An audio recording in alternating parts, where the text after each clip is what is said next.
Assalamualaikum warahmatullahi wabarakatuh. Perkenalkan, nama saya Asbire Kabir dari kelas 2 TRKA.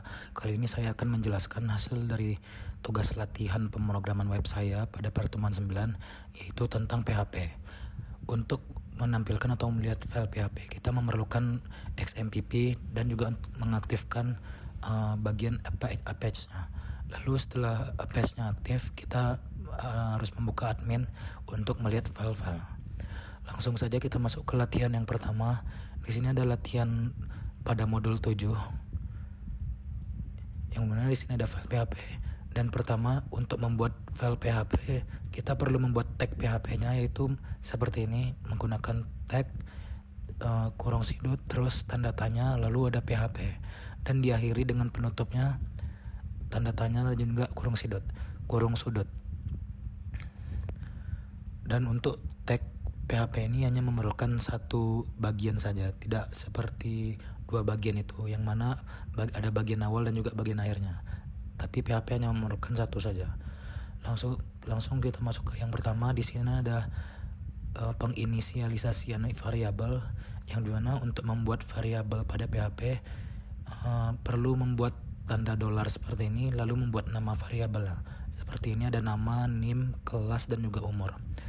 Di sini untuk menginisialisasi nilainya bisa berupa string ataupun number. Di sini ada string, ada number, string, dan juga number. Lalu lanjut yang kedua, di sini ada echo. Tujuan dari echo ini untuk menampilkan teks ataupun nilai dari suatu variabel. Untuk menampilkan teks cukup membuat tanda petik 2 saja. Di sini untuk membuat teks. Lalu untuk menampilkan nama variabel, kita perlu memanggilnya hanya dengan memanggil nama variabelnya saja, yaitu menggunakan tanda dolar dan juga nama variabel. Dan untuk memisahkan mana yang variabel dan mana yang teks, kita perlu menggunakan titik.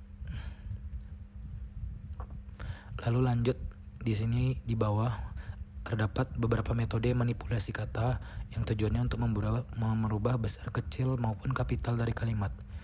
Pertama, di sini ada start to upper, tujuannya untuk merubah seluruh kalimat awal menjadi huruf besar semua. Dan di sini ada use first. Use first ini tujuannya untuk membuat hanya huruf awal pada kalimat saja dibuat kapital. Lalu di sini ada use words, untuk membuat setiap awal huruf pada setiap bagian kalimat menjadi kapital. Dan yang terakhir ada start to lower, untuk membuat semua kalimat menjadi huruf kecil. Dan untuk menampilkan hasil dari manipulasi kata, kita di sini menggunakan print.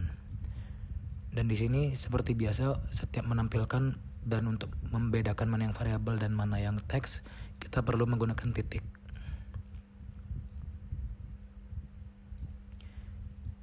Di sini terdapat hasil dari latihannya. Di sini ada variabel dengan rumus, yaitu rumusnya itu nilai dari variabel umur ditambah dengan 5. Ini bisa membuat rumus juga, variabel juga bisa membuat rumus. Dan di sini bisa di print juga atau ditampilkan menggunakan echo seperti ini. Dan inilah hasilnya. Di sini ada yang kalimat start to upper, huruf besar semua. Use first, hanya huruf bagian paling depannya saja yang kapital. Dan use words, setiap awal kalimat ini dijadikan huruf kapital. Dan yang terakhir start to lower, merubah hurufnya menjadi huruf kecil semua. Lanjut ke latihan modul 8. Di sini yang pertama ada untuk menampilkan angka, jika dia 1 maka dia 2, dan seterusnya. Di sini kita menggunakan 2 for di dalam for juga. Untuk for yang pertama itu tujuannya untuk membuat kalimat awalnya atau huruf awalnya. Bisa kita lihat langsung contohnya di sini. Nah, untuk for ini kita membuatnya untuk i di sini, i-nya itu 1 2 3 4 sampai 10. Dan for untuk J ini, pengulangan untuk J ini untuk membuat hasilnya. Jadi sini jika 1 maka 2, jika 2 maka 4. Bagaimana bisa begitu? Nah, disinilah di dalamnya kita membuat metodenya atau kondisinya, jika J di modulus 2 bersisa 0, maka kita akan print hasilnya.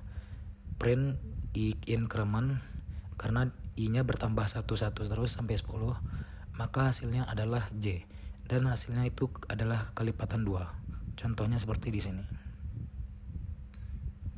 Lanjut ke yang soal 3.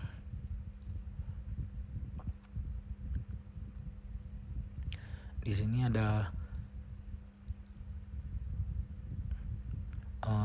ada input dan PHP, input dan hasil. Yang mana di sini kita harus masuk ke inputnya terlebih dahulu. Ini seperti file HTML pada umumnya, kita menginputkan nilai.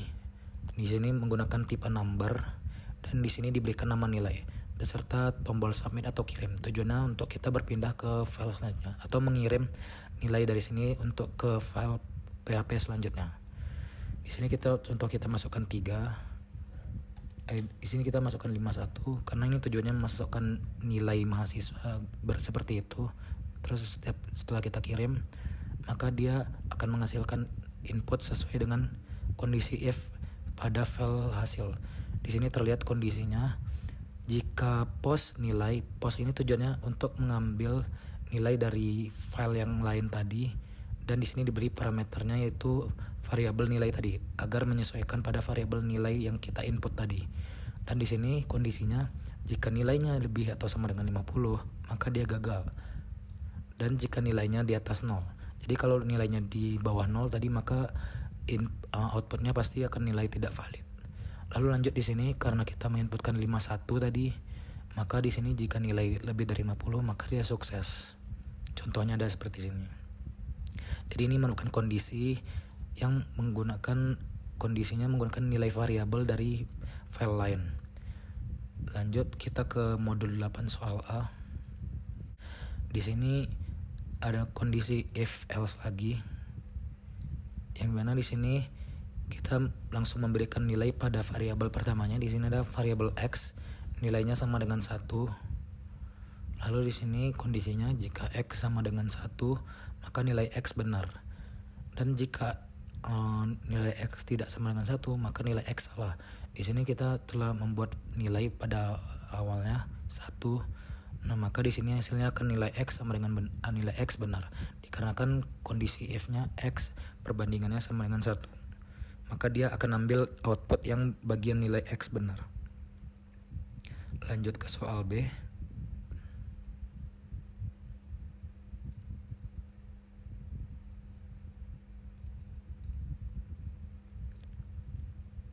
Untuk soal B di sini terdapat if else lagi. Namun di sini terdapat variabel untuk membuat suatu rumus, yang dimana rumusnya itu berisi variabel 1 ditambah dengan variabel 2. Maka dia akan menjumlahkan kedua nilai dari nilai variabel tersebut. Di sini variabel pertama bernilai 7 dan variabel kedua bernilai 5. Maka jika dimasukkan ke dalam rumus penjumlahan lalu dipanggil, maka hasilnya akan 12. Di sini ada kondisi, jika nilai x-nya sama dengan 10 atau nilai y-nya sama dengan 10, maka dia akan mencetak x tambah y adalah 20. Namun karena nilainya tidak 10 dua-duanya, maka dia akan pergi ke else. Di sini terdapat switch case, yaitu ini pilihan hampir mirip seperti if else tadi, namun di sini menggunakan pilihan. Pilihannya itu di sini parameternya mengikuti variabel. Di sini sesuai, jika variabelnya badminton, maka dia akan memilih case yang bagian badminton. Lalu di sini diberikan break, tujuannya agar tidak pergi ke pilihan yang lain. Jadi dia hanya memilih bagian satu saja. Jika tidak menggunakan break, maka dia akan mencetak semuanya. Lalu di sini ada soal E atau yang terakhir. Di sini menggunakan if else dan juga menggunakan array.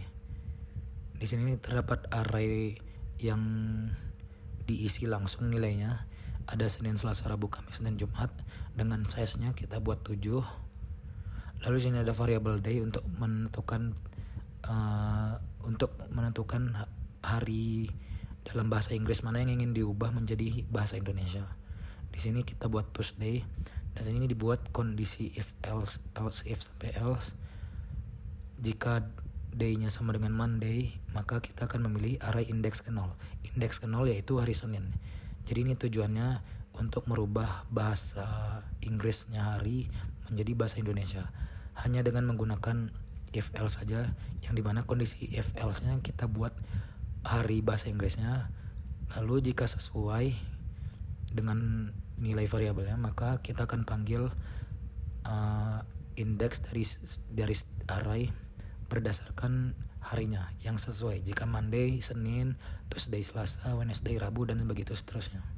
Dan jika tidak ada yang sesuai, maka hari tidak valid.